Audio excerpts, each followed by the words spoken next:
গরম যখন চরম তখন মন করে হাই পাই, শরীর মন চায় শুধুই ঠান্ডা কিছু খাই। আইসক্রিম, কুলফি, কোল্ড ড্রিঙ্কস যদি পাই, বেলের পানা, লস্যি, যা হোক একটা চাই।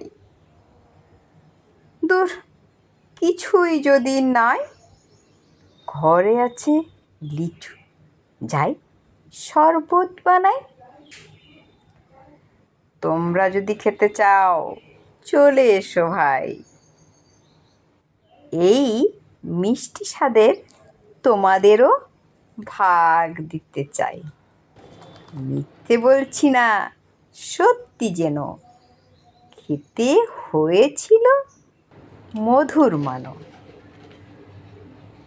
শুধু শুধু গোটা গোটা লিচু তো খেয়ে দেখেছি অনেক, তাই আজ বানালাম শরবত। ধন্যবাদ।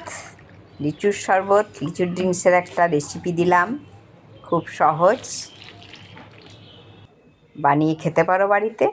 কিচ্ছু না, বেশি কিছু লাগবে না, লিচু, চিনি আর একটু বিট লবণ।